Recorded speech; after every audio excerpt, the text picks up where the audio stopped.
I've been wanting to come for years, so this is perfect. Well, with all of your green background, this seems to be the place that would draw you. So how do you feel being here and all of the energy, aside from the excitement of the festival and your part Well, of I it? have to say, we were driving up and it was dark, but I said to Bobby, who's right there somewhere, he's back there somewhere, I said, oh my God, you can definitely feel the energy of this place. So there's no joke. It is indeed. It's so beautiful too. And it's been around for not that long. It's a very new place. I mean, in 20 a years. sense. 20 years. Yes, like me. It's amazing. You just stay the same. Yes, Just exactly. stay the same. So, I could keep asking you questions all day, but Okay, yes. So you seem to have so many different roles that you play, different characters and just different, they're very different from each other. What would you say attracts you the most to characters when you decide to play them or choose to play them? You know, I think that you look for something that's going to kind of expand on who you are as a human being, or you know, or maybe parts of yourself that you haven't really addressed. And sort of, I think there's a seed of every kind of character in all of us, and it's about whether you're interested in sort of expanding on figuring out who that person is, and you know, making that tiny little seed blossom into a full, you know, rich and kind of colored person. Dave, hold 1 second. Yes. No, It's you're what? last. Oh, okay. Whatever. Nice. You came over and told me first, Mariel, so I said, go help her out. Thanks, Guy. You're very I helpful. cleared them, everything's good. Whatever. I'm gonna hold it. It's just too heavy. This is a really heavy thing. So normally they're a little bit If you hold it smaller. by the clip, it'll be perfect. I'm gonna hold it by the clip. Okay. I can do that. Lord, Hi. I have seen you on Super Soul Sunday. I watched the episode you did with Oprah, and I have adopted one of the principles in my own life that you spoke about, just setting your intention for the next day. Right. And it's made a huge difference in my life, and I was hoping you'd share a little bit with us about how spiritual practice has impacted your life. Well, I have to say that I think that, you know, spiritual practice, sort of the basis, is kind of the core, is probably my core values, you know, and everything kind of stems from that. But it's the spiritual practice as it infiltrates the regular life stuff that we do. So Bobby and I, we wrote the book Running with Nature, which you saw on Super Soul Sunday. But that's all about, like, what are you doing in your regular everyday life? How do you wake up in the morning? What do you eat for breakfast? Do you take time to be silent? I think the simple things are really spiritual practices. I think that when we take the simple things that we do in our lives, whether it's making tea in the morning, breathing, how you wake up, whether you stretch, taking those things and making them ceremonial and making them important to you have such a profound effect on our lives, you know. And she was mentioning something that I had spoken about at Super Soul Sunday, which was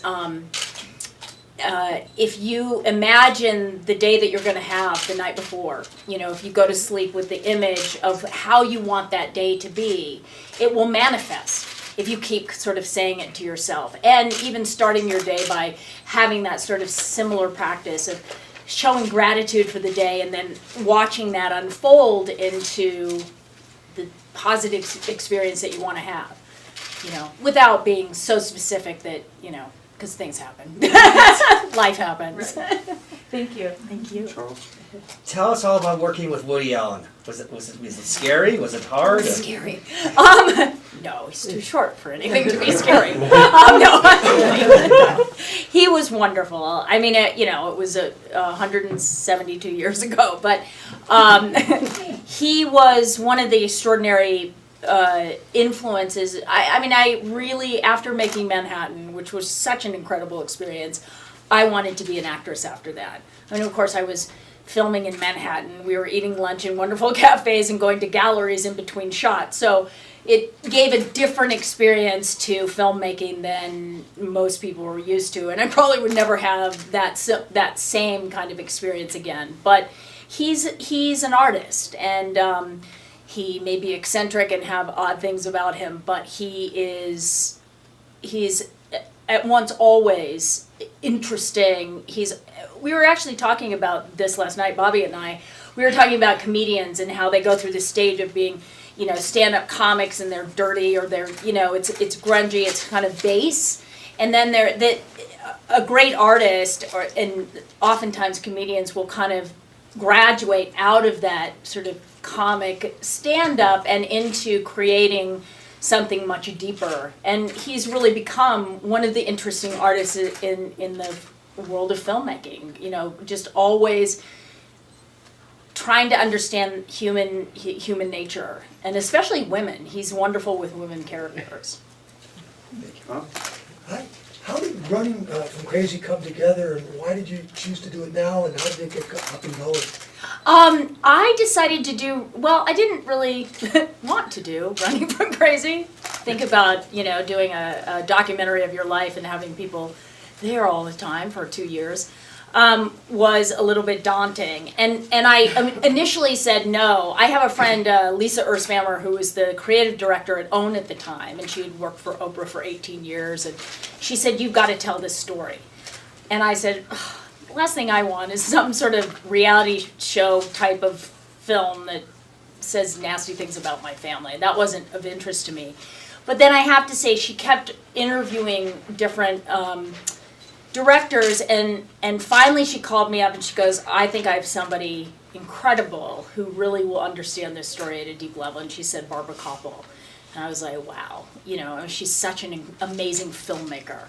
And I felt that if a filmmaker, an artist, was going to make this film, it would have a different tone to it. It would be a piece of art. It wouldn't be just, a sort of gossipy kind of story, which I didn't want it to be, because really this has been a tool for me to be able to go out into the world and share my experience so that others can have the ability to share their own, so that they can start healing their own lives and their attachment to whether it's mental illness or just being stressed or having periods of depression. And I think we all suffer from these things, and so many people are so afraid to talk about it.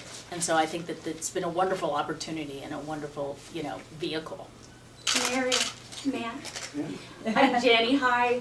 I'm from radio here in northern Arizona and southern Utah. I do country morning radio. And I just first want to tell you thank you for being here. Aww. Arizona, it means so much to us that you would be here.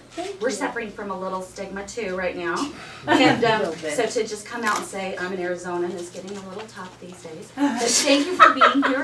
And if you ever have opportunities to share it that we love, would you do that in your circles? We would love that. Oh, yeah. Do you know what I mean? There are tons of people here that are open and loving. So I wanted to share that with you, that it means so much that you're here. Oh, no worries, I get it. And secondly, you got it. And secondly, I have seen every piece of this film that I can without seeing the whole thing, which I'll see this evening. But I wanted to share with you that I have lost someone too. And then this morning we talked about a country artist who is up and coming, like just made the scene, who talked very candidly about his struggles with mental illness and depression, and openly, boldly. So I have a question for you. What would you say to people in high-profile situations that have that regarding talking their story, speaking their story? I think that I think it's just important that you do. I mean, I think that, what's so interesting, if somebody has heart disease in their family, or cancer, or whatever, or diabetes, nobody has a problem telling the doctor that these problems are going on. But when you talk about depression, you talk about mental illness, or you talk about suicide, everybody they clam up and they get scared, because there's a lot of judgment, there is a lot of stigma. And it's so important, and it's especially important for those of us that have some sort of whatever celebrity, whatever that means. But if we have the ability to make people turn around and listen, then it also says, oh, you're just like me. And I think that that's the important message is that, we're all the same. We're all so connected, and celebrities are no different. They're human beings. They're regular. And the problem is we put people like that on a pedestal, and we don't see them for the human beings that they are. I mean, especially when you think of actors have to understand all kinds of psychology and the way people are. So So anyway, I mean, basically we have to speak our story, and I think that someone like A young whoever, artist, David yeah, Nail, his name is David Nail, he's on the charts, he's it's touring, awesome. And he really, I mean, about expensive medicines and therapy and ongoing lifelong battles. It's awesome. It's awesome. I'm not a big proponent of drugs, Sure. but you know that doesn't mean that it's not. Yeah, that it's not for some. You know, I think that there's, you know, my passion and Bobby's passion is to really spread the message about lifestyle is a big piece of our mental well-being. You know, what we eat, whether we take time to go out in this gorgeous environment, where do you live and how do you live your life? That is a huge proponent to your mental wellness. Thank you. I got a quick question. How does the media deal with the mental illness better? For example, when Britney Spears shaving her head, or Charlie Sheen in the media, what can the media do or be more aware of in these type of situations? Tiger's blood, man. That's all I have to say. Tiger's blood. All right, so I have Anyway. a question. Given the fact that we've now talked about mental illness and suicide and really tragic things and the media, I'm going to go back early in your career. Well, let me finish it. Oh, I'm I didn't answer. I'm No, that's okay. Okay. No worries. What was Basically, that? I'm so sorry, No, guys. it's fine. How can the media be more aware of this and how we deal with? Well, you know, I mean, I think that tabloids are different than, you know, I think that you're conscious, you know, being conscious media is a different thing. You know, being conscious, aware that we are all human beings and you know, talking about somebody because they're falling down. And there is an element of media that sort of likes to punish people. You know, it's like, oh, you're going down. Let me beat you up a little bit more. Let's make you look even more stupid. So she shaved her head. You know, how horrible! What a horrible mother. Let's show her pictures of her throwing her kid around the whatever. And we find the worst. Instead of finding the worst, maybe we can find the best because they're also in situations of needing help. I mean, I often look at some of the celebrities that are suffering from addiction, say, and we know who some of those are. And nobody seems to be helping them and telling them the truth about the way that they look on camera, how they're coming off. Nobody's really, you know, because I think that a lot of times with a celebrity, there's somebody kind of paying the bill, so nobody will tell them the truth. So I think it's about media and having compassion. And being more mindful of how and whether they should attack a person, you know. So it's, you know, and I don't sense that in this room, but is media that's just like that. They're out to sell something, and it's so fleeting because it's today, but who cares? You know, tomorrow we don't care If it anymore. leaves, it leaves. Yeah. So yes. now that I've finished jumping the gun, That's okay. I want to jump back to your early career in 1983 with Star 80. Yes. What compelled you to tell her story, Dorothy Stratton's story? I think because I had played such different characters. I was in Manhattan. I played this, you know, young, sort of sophisticated girl in New York City, and then I played an athlete. And I wanted to do something that was just completely different. I wanted to play somebody who, and here, to be honest, it has a lot to do with the whole mental illness in my family and understanding the role of sort of passive and sitting back and not really speaking up for oneself. I really understood that at a deep level because my family was so kind of addicted and all these different things that I played the role of I played a martyr, really, and that's really what Dorothy was. She was kind of this victim who let herself be manipulated by the people in her world instead of standing up for herself and standing in her power, and she couldn't do that. She was also extremely young. And so there was something about her that I understood that I wanted to be able to share, and I actually had to convince Bob Fosse that I could do it because he didn't think that I could. Well, you did it phenomenally. Thank you. Thank you so much. Hello, I'm Betsy Bruner. I'm with Flagstaff Publishing, Yes. up the hill. Are you Yeah. familiar with Flagstaff? No. I mean, I am, but I've never been there. It's a wonderful small city, very liberal. Awesome. And we have a university, Northern Arizona University, and Very we have the cool. Sacred San Francisco Peaks. And in case you should come up there, I you would love probably it. love it. Very good and cool. In any case, I was wondering, Well, I was going to ask you about Flagstaff, but never been there. Is there any particular role through your long career that you most resonated with, that maybe stayed with you the longest, that really touched your heartstrings the most? You know, it's hard to say because I think that there's always a resonance with the character that you play and something going on in your life. There's like always kind of, there's this play back and forth between your real life and who you're playing, or some sort of issue that's within a character that you're dealing with at the time. So even though there are certain things that were, didn't get huge recognition that I may have resonated with at the time. But for me, it's like I've always enjoyed what I'm doing in the moment, and my passion in life is to stay present. So for me now, what I'm doing and speaking about what I'm speaking about, that seems to be so really valuable to my life right now. So, and the characters that are coming forth, I'm developing a script of my grandfather's book, A Movable Feast. I'm actually just producing that. I may be in it. Bobby and I are creating a really amazing sort of climbing project that's a movie. And we're passionate about that. It's about, right now, it's about creation, and we're in the, just in the thick of being able to create, and we're so blessed to be able to do that. And that's kind of what's happening in my life as I realize, oh wait, now that I know that I'm my best teacher, I also know that I'm my best creator. And we both understand that, we can go out and do anything we want if we put our mind to it. And if we visualize it the night. Alan, she's been to Flagstaff, she's been there around time. I forgot, I'm sorry. Oh, was that Flagstaff? 2 hours north. Well, okay. Okay, I was Kind of. It was beautiful. Flagstaff. Thank you. It was gorgeous. 2 more questions. Okay, Alan and then Ron. Hi, Hi. I'm Alan Elfman with Best of Arizona TV. First off, I want to welcome you so much and thank you so much.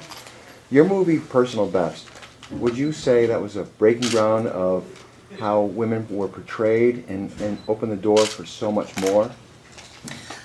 Absolutely. I mean, Personal Best was a tour de force. I seem to have done things always 2 years before they were ready to see them, because it's hard.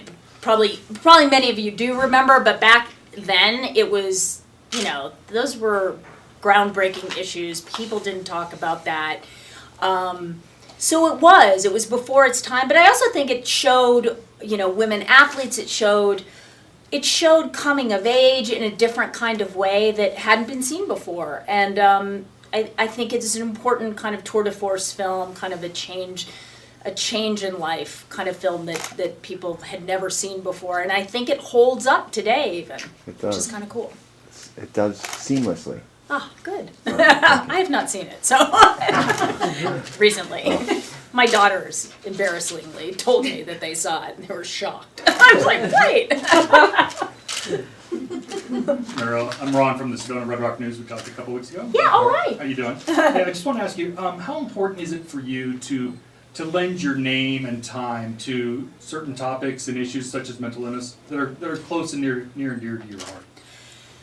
I think if I've got the opportunity to, and I'm passionate about something, I mean, here's what I do know. You should never talk about something you're not passionate about, because you will sound stupid.